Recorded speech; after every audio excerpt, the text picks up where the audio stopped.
Welcome, Jonathan. Hi, nice to be with you, and actually really nice to be speaking rather than interviewing. The best bit is I haven't had to read a book in preparation, which I normally do. In fact, I have read 2 books in preparation, but I haven't had to read a book in preparation for tonight. So let me tell you a bit about the work I've done photography-wise with Magen David Adom. It's actually quite interesting because it doesn't just cover their ambulance work, but as you'll hear, it's also involves some of their humanitarian work more recently as well. So let me just share my slides. Hopefully you can see these. Now I just need to be able to start the slideshow. There we go. Hope you can all see those slides all right. So I actually started taking photographs when I was about 7 years old. Somebody had left an old Kodak Brownie in my toy box. I like playing with broken electrical devices and things like that, and somebody must have thought, well, he would quite like playing with a camera too. This one wasn't broken, it just wasn't loved anymore. And I persuaded my parents to buy some film, and I was off. Now, my late father was a very keen amateur photographer. He had his own dark room, which was in the bathroom. He bought an enlarger with a sort of big bulbous bulb holder at the top. And he'd board up the bathroom window and put a big piece of wood over the bath itself, where his developer and fixer tanks would go. There'd be a sort of little washing line tied up above, and under a red light, he would develop, dodge and burn and expose photo paper and produce prints of his own work, which would then end up in frames in the house. And this is an absolutely lousy shot of him, but the reason why I put this in is because this is one that I took when I was about 7 or 8 with the Kodak Brownie.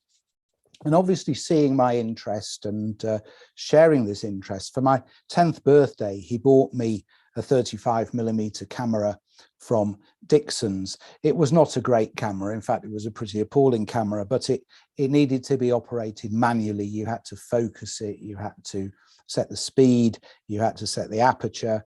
The ISO at that time was dictated by your choice of film, 100 in summer and 400 in winter. And I was allowed 1 roll of film a month, and it had to be black and white because it was cheaper. And I started taking photographs, and I really kept on from there. I was always taking photographs, but I never really considered myself to be a photographer. And then back in 2013, I agreed to sell the business I'd been building up for the previous 20 years. For those who don't know, we were a supplier of waste and recycling containers. We sold products all over the world, and we were going to have a family holiday. And I thought, you know what, I'm going to go and buy a camera. And I'd read about this. It was a Fujifilm X100S. It's quite an expensive camera, but small. And it sounded pretty amazing. So off I went to a dealer and bought one, and I was using it for family snaps and occasional arty pictures of railway lines if I felt like going out and being creative. And then one Sunday afternoon, our local historian Nigel Grizzard was organising a tour of Jewish Huddersfield, and I went on this tour and I took my new camera with. I thought there might be some interesting things to take pictures of. Now, the thing with Huddersfield is most of the things he was showing us weren't there anymore. They were sites where things used to be. And so there wasn't a great deal to take pictures of. But the town was buzzing with people, and I started taking pictures of people. I got some quite interesting reactions. I felt really guilty when I got home, but I had some very good shots. And later on, I discovered that there was this genre called street photography, and I began to do a lot more of it. I took my camera with wherever I was, and sort of in between meetings, I would take candid pictures and sometimes not so candid pictures of people in the street. And I suppose an added bonus of this new hobby of mine was that I had no problem traveling on my own. The camera is the perfect companion. You never need to be with anybody. And then early in 2015, I visited Israel for a family bat mitzvah. And although I'd gone many times before, I'd never actually visited Israel as a street photographer. I spent time in Jerusalem, I spent time in Tel Aviv, and I took a lot of photographs. And I have to say, Israel really lended itself to what I was doing. Nobody is out of place holding a camera.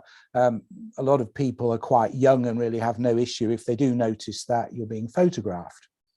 Now, the next step in this story is a meeting the following year with the charity UJIA.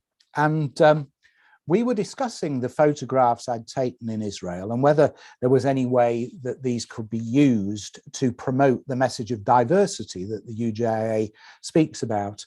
And they were quite excited about this and arranged, facilitated a number of trips while I was over in Israel to see their projects in the Western Galilee. And their project partners would help me to find locations to take pictures. So they perhaps would introduce me to a project partner in Sfat, and the guy in Sfat would take me to the cemetery on the edge of town, which was the most amazing place to get pictures. And so it followed. And I began to build a library of more and more and more shots. So forgive this fairly long backstory, but this explains how we get to Magen David Adom, which is the Israeli ambulance service, disaster recovery service, blood service, known as MADA in Israel. They have an office in London, which raises money for the service in Israel. They buy ambulances, they buy medicycles, and they're also have raised significant money for this, which is the new blood unit in Ramla. This is actually being opened on Monday next week. So literally a week now, I hope to be over there for that opening. And Magen David Adom were looking to hold a dinner in Leeds with the Israeli Paralympian Noam Gershoni. They had hundreds of names and addresses in Leeds, but they didn't know who to invite to this small cozy dinner. And somebody had suggested to them that I might be able to help go through the database. So a couple of people came up from the London office to discuss with me how I might be able to assist them. And what they did was present me with the database, and I started to work through it. While we were having that meeting, we somehow got on to the fact that I was due to go over to Israel to do a bit of photography, and they saw some of the work I'd taken, and I presented them with an iPad, and they started looking. And then this is the kind of thing they were looking at. Let me just get back to my slides. So here, you know, some shots of the old city in Jerusalem. This is a market, I think also in Jerusalem. Fish market in Akko. This at the cemetery I mentioned in Sfat. And this amazing looking lady standing waiting for a train on a Sunday morning in Tel Aviv. Now, Daniel, who sort of runs the office in London, came back from wherever he'd been and started to look at some of my pictures. And he said, you know what, there's a real immediacy to these pictures. So I wonder, how do you feel about going out on an ambulance and taking some shots of what we do? He told me that they commissioned quite a lot of photography, but because it was often staged, in fact, it was always staged, it wasn't really that convincing. And how did I feel about going and doing the real thing? Well, it was a very interesting question, because going out on an ambulance trip in Israel could be anything from, you know, someone with a sprained ankle to a major terrorist attack, God forbid. I was quite hesitant, I was quite nervous, but I agreed. I had another trip to the Galilee coming up, and I said, look, I'll give you a day and let's see what happens. So middle of June 2017, off I went to Lod to do a shift in an ambulance. And prior to this, they'd had to get permissions. It was not a simple thing to go and take a camera out with an ambulance. And there were two caveats to my doing this job. One was I wasn't allowed to show the face of the of the patient.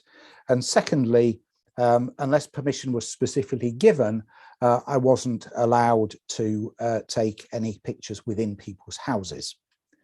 So I got there to the depot in Lod, and I was presented with this. This is an MDA shirt. It's an amazing garment. It suddenly makes you feel like part of a team, but it also gets you great respect from anybody who sees you out and about in it. The office was staffed with a lot of young girls doing their national service, and here they are chatting to one of the paramedics. And I sat there and waited, and they kept telling me how unusual it was, but nothing happened for an hour, nothing happened for 2 hours. It really leaves you with mixed emotions if you're waiting in an ambulance station, because on the one hand, you're very eager to get out there and take the shots.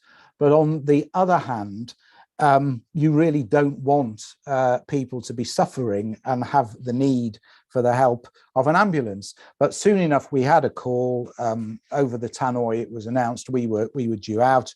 And then there's a sudden rush of adrenaline and everybody dashes towards the ambulance. This was our ambulance, and I got in the back. You can get quite a lot of people in an ambulance, surprisingly. MDA has two types. They have white ambulances, which are the regular ambulances, and they have a yellow ambulance, which is a mobile intensive care unit. This, although clearly you can't tell because it's a black and white picture, is a yellow ambulance. And off we went. We attended an elderly gentleman who was having chest pains, and we wired him up to the machinery next to the stretcher, and from my vantage point in the back, I'm sort of between the driver and the stretcher. It's actually a very good point because you can only see the back of the patient's head, but you can see everything that's going on with the paramedics. We took this guy's blood pressure. I was actually very jealous of his blood pressure. It was quite amazing. And we took him off to hospital for some further checks, but I don't think there was anything really wrong with him. Now, this was new to me, this whole business of taking pictures in an ambulance. I mean, for one, an ambulance is moving. For two, the light is not really that good.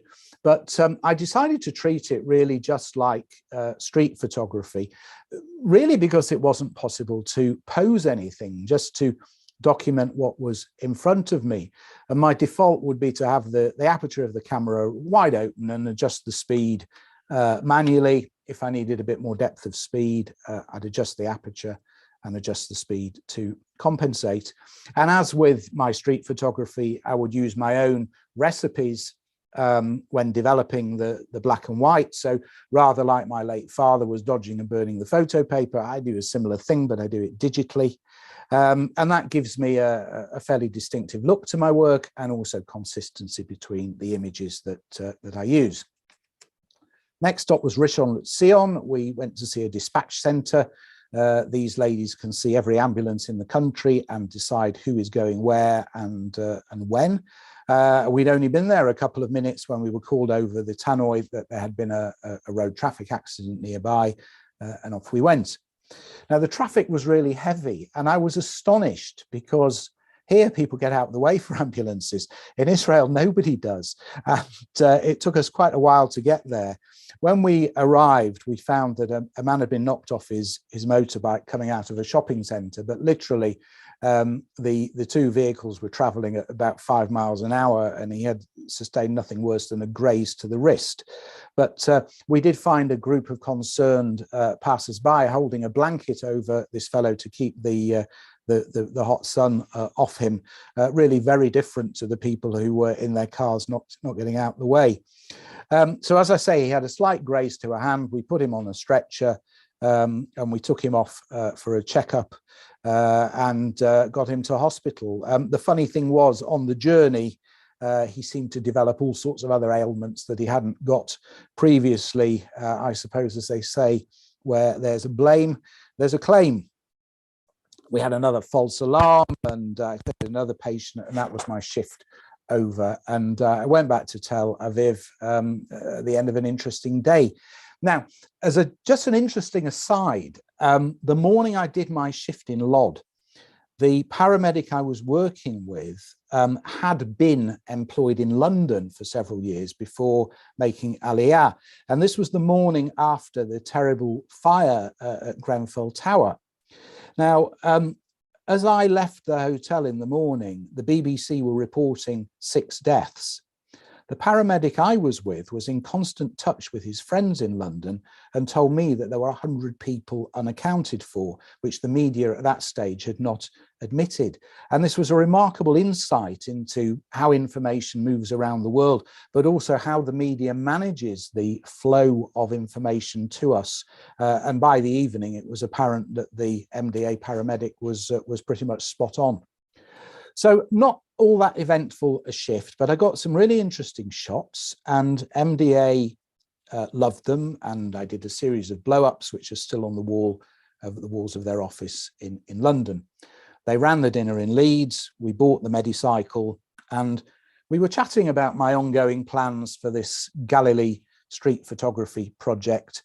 And it was mooted that maybe they would like a book as well, and could I produce a book for them? Well, how do you produce a book when you've no idea what you're going to see or do? I wasn't really sure, but I thought if I got out to Israel for a period of time, I might get enough material to have enough to put together in some sort of order. So I said, look, I'll come for a week, get me shifts with different crews all over the country, and tell me what you want me to portray in this book, assuming we can do it.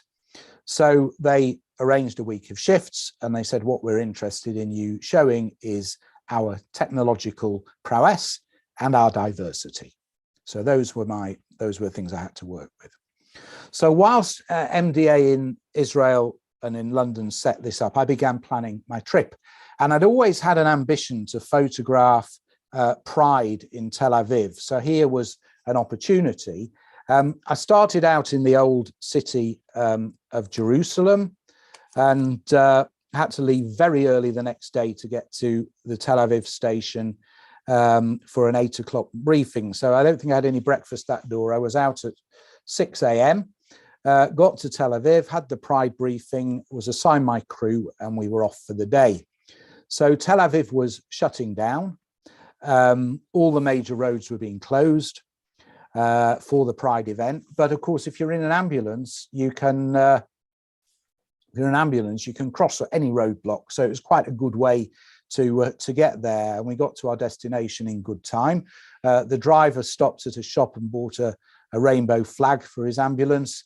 And as soon as we were parked up, I walked off to the nearby park and started shooting, popping back periodically to see if anybody had come for treatment. I mean, for a street photographer, this was a bit like being a child in a sweet shop. And one thing I noticed at Pride in Tel Aviv, actually, was there were an awful lot of photographers. I've photographed other Pride events here, and there are a few photographers, but there they were a lot. And some of them had some really, really fancy equipment. From an MDA perspective, they were expecting people who were drunk or who were dehydrated. I think our only patient was a lady with a sore foot from her shoe rubbing, and we applied a sticky plaster, and that was it. Then as the parade moved through town, I obviously went across the city in an ambulance, got to Charles Claw Beach, where the party was really in full swing. But walking back to my car at the Basel station with 250,000 people coming in the other direction was probably the biggest challenge of the day. My work started again early the next Sunday morning with another shift. I was staying at a hotel in Jerusalem that did the most incredible breakfast, probably the best breakfast I've ever had anywhere in the world. And yet every day I was out the door before the breakfast was served, which was a tragedy. This was a 6:45 a.m. posting in Pisgat Zev in East Jerusalem. The station was in the basement under a police station. And when you get there, the first job is to prepare the ambulance. So everything's checked over. Is the right amount of equipment on there? Is there enough of it? In this case, we were short of oxygen. So off we went to fill canisters at the central depot in Jerusalem. you can make an oxygen cylinder look quite artistic, I suppose. The most intense call we did was to Bet Hanina, an Arab neighborhood of Jerusalem. A man in his 40s had been released from prison over the weekend. He'd procured some drugs and he'd overdosed. When you arrive at a scene, you put surgical gloves on. It becomes second nature. Perfectly possible to operate a camera while you're wearing these. When we arrived, a first responder was giving CPR. He was replaced with a machine called a Lucas. This is an electric CPR machine, which then frees up the paramedics to work on other things.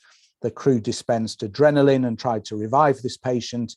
The chief paramedic told me I'd get some shots, good shots. So these were some of really the most emotive images I'd taken with MDA. It didn't work out well for the patient. The patient didn't figure in the shoot, but the crew were really working well together as a team. Here you see how they've commandeered the handle of a wardrobe to use for the saline drip. And then the next day I had another early start. I was due up in Tiberias at the Perea Medical Center to photograph one of Magen David Adom's 2 helicopters, which is stationed there. Now, on average, the helicopter goes out once every 2nd or 3rd day. This particular day I wanted to photograph it. It had had 3 calls already and I kept missing it. There was some other work to do, but the day really wasn't going well. I had a shift arranged in a place called Sakhnin. This is an Arab city about 40 minutes away. So we decided that probably this was the best thing to do, go and do the shift and then come back and photograph the helicopter. So shortly after the start of this shift in Sakhnin, we got a call that there'd been a road traffic accident, apparently quite a bad one, and the accident had blocked the road. So if you picture this, there is standing traffic on one side of the road and no traffic on the other side of the road. And of course, the ambulance to get to the accident went on the wrong side of the road at high speed, late in the afternoon, in Ramadan, with an Arab crew who were all fasting. So I was extremely nervous about this journey and quite jittery about what I'd find when I got out. So as we arrived at the scene, I put my gloves on, jumped out of the ambulance with my camera. The crew went off to attend to the patients, and I was greeted with a scene of complete carnage. I couldn't believe the state that these vehicles were in, not least that anybody had survived this accident. I took shot after shot after shot. I very quickly found out that both of the drivers were a bit bruised and shaken, but were otherwise okay. One of the drivers was put in an ambulance with me and we took him off to the Rambam hospital in Haifa. My MDA shirt got me access to the trauma rooms, but sadly I wasn't allowed to take any pictures in there. We were delayed leaving because of a problem with paperwork, and it was a good 90 minutes back to the helicopter. Thankfully, I made it just in time. There was just enough light left to get the picture, and the crew had stayed for some shots as well. So back to Tel Aviv after another 16-hour day, and just one more day to go, which was shooting at the blood unit in Tel HaShomer, the National Dispatch Center in Kiryat Ono, and then one final shift before my trip came to an end. We'd got a call during rush hour in Tel Aviv. Now, from the outside, you see an ambulance with its lights flashing and its siren sounding. What was going on inside was a crew wearing dark glasses, pulsing techno music playing and speeding along the hard shoulder so that they weren't held up by the traffic. But this call was actually cancelled before we got there, something that does happen. So I got back 2,500 photographs, and I was wondering how to organize them. I picked the best 10%, which gave me a much more manageable number. And I gave them all descriptions, which meant they were easy to find. And I could pick out the ones I wanted without having to just sort of flick through them all. So it sounds on the face of it like everything was in place for a book. But looking at my original brief, I was supposed to show innovation and diversity. I had plenty of innovation, but not diversity. And let me give you some more blood unit pictures. Let me give you an idea of the problem. One of these drivers is an Arab. One of these drivers is a Jew. You can't tell which is which. Visually, it's difficult to express the diversity of Magen David Adom.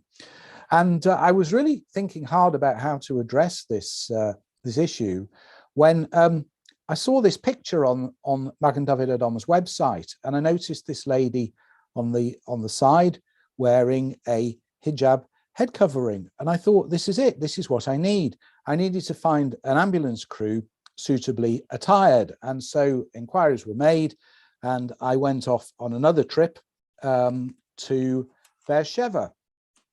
I photographed a whole load of other things on this trip that I wouldn't have seen. So, for example, here are some young volunteers kitting out a new ambulance. And here is the call center in Jerusalem, which I also managed to photograph. It was an interesting day. Every call we got seemed to fall through. We were attending a choking child who'd recovered by the time we arrived. An unconscious patient had been dealt with by another crew before we pulled up. We went to deliver a baby which had already been born. And then I got this offer from one of the Arab members of our crew to take me around the market in Jerusalem. And I thought this was a godsend for a street photographer. But as soon as we got there and started our tour, we were paged for another call, which also turned out to be one that got cancelled. So it's interesting how things go. But I did get some good shots that day. Interestingly, my shift in the afternoon was another strange one. I was based this time at the Basel depot in Tel Aviv, and I noticed some very glamorous people walking around in their MDA uniforms, far better looking than most of the crew, and also plastered in makeup.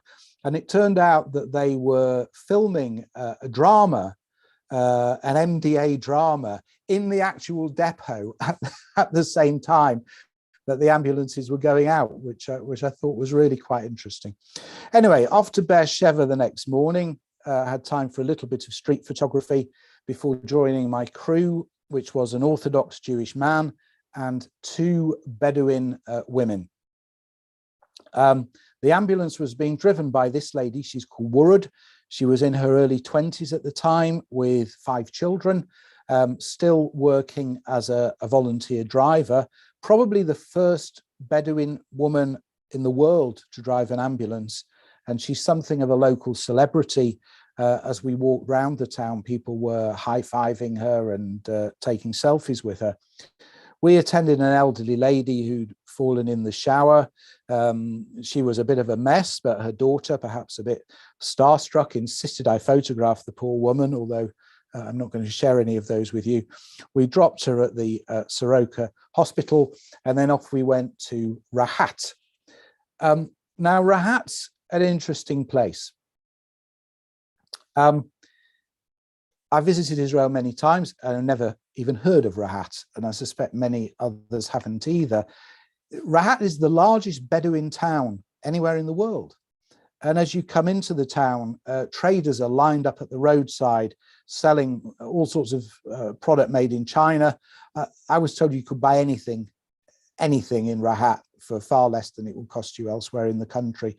And we then visited the ambulance station, which was in a state of disrepair. It didn't have a television in the staff room like all of the others. The kitchen seemed to have no running water. And so this message got back to the people in London, who then ran a campaign to rebuild the ambulance station in Rahat.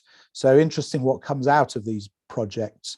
And then we went back to Beersheba for lunch, 2 Jews and 2 Bedouin women breaking bread together, eating together, having spent that day with common purpose, saving lives. And this is a thing I think many people don't realize, but it's the sort of thing that goes on in Israel every single day of the year. More shifts followed, and then I was back to Tel Aviv for just one more day and one more shift. I have to say, you know, there are a lot of great qualities that the MDA staff exhibit. they seem to be able to compartmentalize what they see and do at work. But they're also very patient people. You know, we attended one patient here in a rather seedy part of Tel Aviv. He was obviously very ill, but he didn't want to go to hospital. He probably had issues that he was not prepared to share with anybody else. Or the other extreme, here we are in Ramat Aviv attending a very swanky apartment. Even the door to this flat had been changed to something more architecturally pleasing. And you take all this kit out, the ambulance, the stretcher, the bag of goods, of instruments and so on. And it all has to be folded up and put in the lift and taken up in the lift and then taken out the lift, erected, folded, unfolded and taken into the flat. So we did all this. We went to attend this patient in his flat, which was more like a 5-star hotel suite. And he had claimed he was having chest pains, but he wasn't sure whether he wanted us to admit him to hospital. He actually phoned his own doctor and instigated a conversation between the MDA paramedic and his own doctor, which is something I've really never seen anything quite like that before. And he decided at the end of the day not to go to hospital. So we packed everything up, we took it in the lift, we went down, we put it all back together, we took it in the ambulance. We literally just started the engine when the phone rang and he said, "I've changed my mind, I want to go to hospital after all." And so we had to repeat the whole procedure. So how do you turn this into a book? Well, there were many possibilities. I could have organized it chronologically. I could have organized it by location, but MDA used a strap line, blood, sweat and tears. I was thinking about this, blood. Well, I had lots of blood shots, the lab, some quite arty shots of test tubes, blood being shipped out all over the country from Tel HaShomer. Maybe the sweat was getting the ambulance ready, checking all the equipment over, the call center. You notice how I managed to slip a picture of Donald Trump into my work. And then the tears, of course, is then obvious, the tears of joy or the tears of pain, depending on the outcome achieved by the crew. And then I decided to add helicopters for a bit of interest as well. Really one of the most innovative forms of transport in the MDA arsenal. So the images were arranged to tell an unfolding story. I gave it all to a designer I'd met. She actually came to a talk I gave about entrepreneurship, so she was a very good contact. I had a preface written by Gemma Levine. She's an octogenarian portrait photographer who I met some years earlier. And Magen David Adom asked then President Rivlin to write a foreword, which arrived just in time. I mean, literally just in time with hours to spare.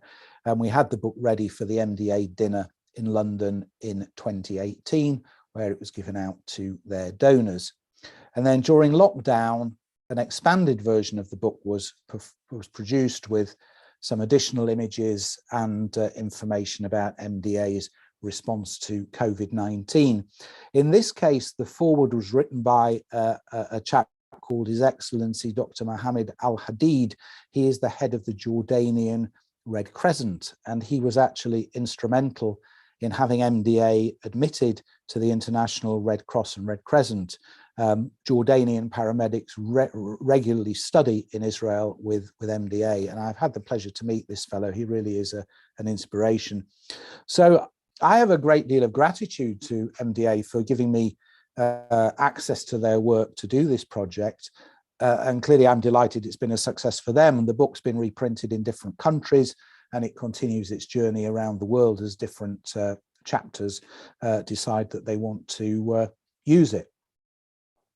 Now, as well as being an ambulance operator, disaster service and operator of a blood service, MDA has another side to it, which is less well known. They are a provider of humanitarian aid and are often the first on the scene where natural disasters or other problems have occurred. With the situation in Ukraine, MDA has donated all terrain bulletproof ambulances, which shuttle across the border, and it's also established a field hospital in neighbouring Moldova. Now, you might have read in the press recently about 54 Ukrainian orphans who were relocated to Scotland. And this is a project that MDA was a partner in and which I had the privilege to document. So the story starts with a Scottish charity called Dnipro Kids. In 2005, the football club Heberian visited Dnipro, which is Ukraine's fourth largest city, and began to support local orphan children. When the war broke out, obviously there were efforts made to get these children out of Ukraine, and another charity, Save a Child, got involved. Now, this is a charity run by Sally Becker.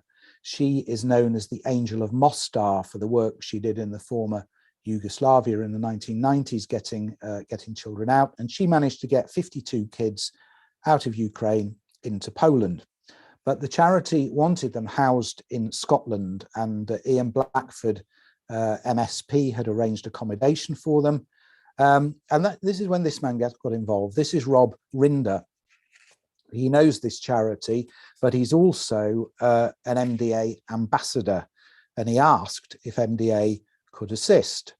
So MDA happened to know this guy. He's called Shai Weiss. He's CEO of Virgin Atlantic.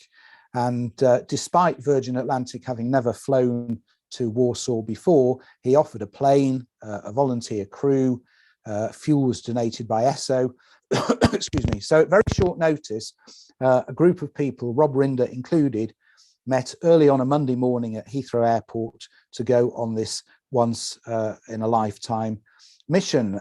You've probably got an idea that a lot of my work involves early starts, but this one truly was ridiculous. But we were all waiting, and it became apparent that while the UK was quite happy to let these 52 children in, there were 52 at this point, the Polish authorities didn't have the required paperwork to let them out. Now, one of the people who was helping with this project was the Minister for Refugees, Lord Richard Harrington, who is from Leeds and has also been closely involved with an MDA group which used to run in Leeds. So very interesting how all these things come around. We didn't manage to get the paperwork, and everybody went home with the knowledge that this was going to happen at some point later in the week. 11 o'clock on the Tuesday night, I was told we were on the next day and I should get there. So 8 hours later, I was on a train, another train, and a plane, and landed in Warsaw. I think about 10 of us went out on a Dreamliner, Virgin Atlantic Dreamliner, which was quite an experience. But I was in a unique position. No press were allowed on this flight, and I was the only photographer. On the journey out, another charity joined us who were making up goodie bags. Sorry, there's the plane. Who were making up goodie bags for the children with clothes, toiletries, and toys. And as the bags were loaded up, we realized that each child only had one tiny backpack. That was it. That was all they were allowed to bring with them. As night fell, the children began to board. I don't think any of them had ever been on a plane before. Some were very young, some were with carers, but they all seemed very excited for this adventure that they were going on. They were made very welcome. They were given Disney toys by the crew. In the intervening 2 days we'd waited, Sally Becker had got a further 2 children out of Ukraine. So we rescued 54, all taken to London, and then immediately on to Scotland, where they are now. What is perhaps even more remarkable than the fact the Israeli ambulance service in London is facilitating this flight is that none of these children were Jewish. MDA just saw an opportunity to help and grabbed it. So that's the story of my work for MDA, which is a living, breathing example of coexistence and I think a beacon of hope to the world. And I'm really very blessed to have been given access as a photographer to its work. One happy child leaving Poland. So please follow me on Instagram if you want to see my ongoing work. I hope to be back in Israel next week for the opening of the new blood unit. as I explained, and the start of another photography project for MDA2. Now, these books are not for sale. They sometimes do crop up on secondhand book sites, sometimes on Amazon. But if you desperately want to buy one of my books, Vegans in Iceland is available on Amazon, which supports Sea Shepherd in Iceland. So that's my story, and I'd be very happy to take questions if anybody has any.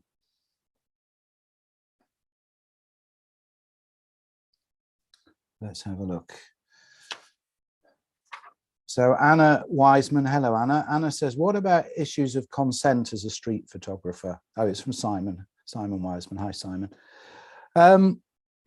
Well, in this country, you are allowed to photograph anybody out in the street for artistic purposes. If somebody goes out of their house, they are allowed to be photographed. It's not the case everywhere in the world. I think in Germany it's quite restrictive, and you're not allowed to take pictures of people without their permission.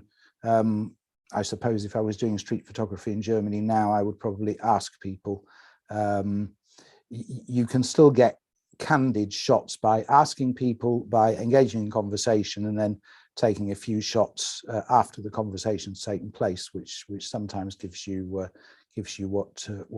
you need. Let's have a look now. Notice there was quite a lot of comments in the chat. Here we are.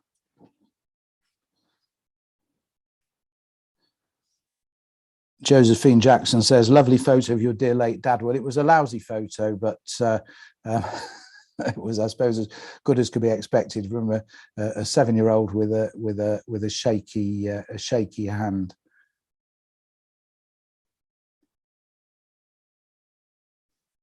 Yvonne Cheney in California. Hi, Yvonne. During the late 70s and early 80s, my husband, Simon Saul, was treasurer of the ARMDI chapter in Downey, California, about 50 miles southwest of downtown Los Angeles. Fundraising involved speakers from ARMDI officers from Los Angeles attending meetings. How very interesting.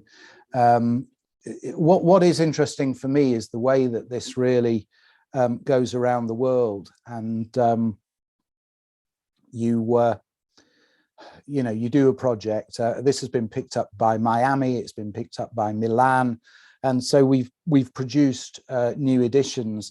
And actually, with new print-on-demand technology, I think this is going to spread even more, because we can print literally one copy in any country of the world, one bespoke copy even, which is something that wasn't possible when I started the project.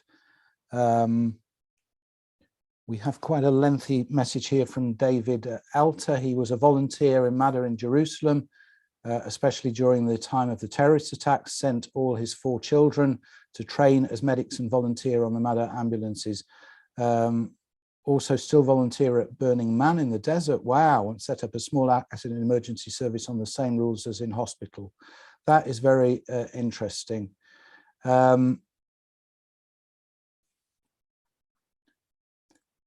And he wants to meet in Jerusalem. I don't think I'm going to have a minute to spare in Jerusalem, but maybe if you drop me a line after the talk, David, if you send a note to Milim to the address on the website, or to my Instagram at StraightPics, then I'll see if I can work something out. And my old school friend, Philip Clarkson. Hi, Philip. Fantastic work as always. He says, have you ever been tempted to work with moving video, or are you a committed street photographer?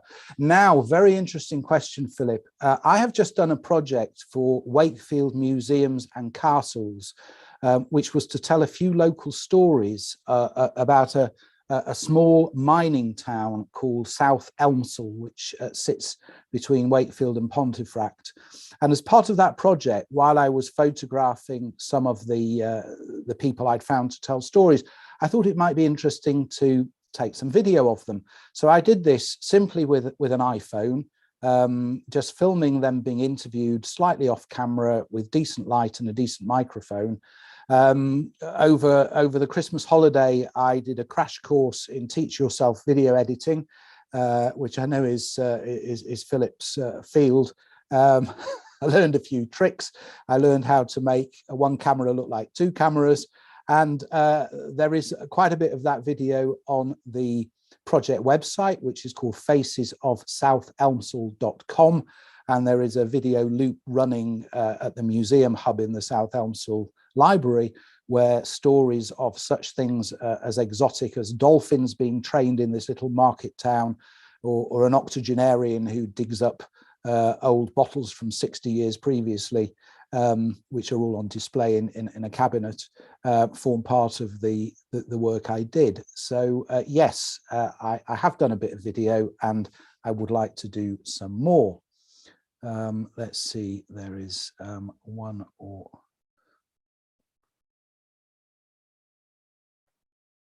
I think that's it. I think that's all the questions. And Sarah Leventhal, wow, how Sarah? We've got people from all over the world. It's so nice of you all to join me for this presentation. Loves the photo from the inside of the ambulance, taking the blood pressure. I was so jealous of his blood pressure. I have to tell you, it was about 120/70, and he was about 90 years old. But you know, we got him off to hospital and he was perfectly all right. So if there are no more questions, I think we'll leave it there.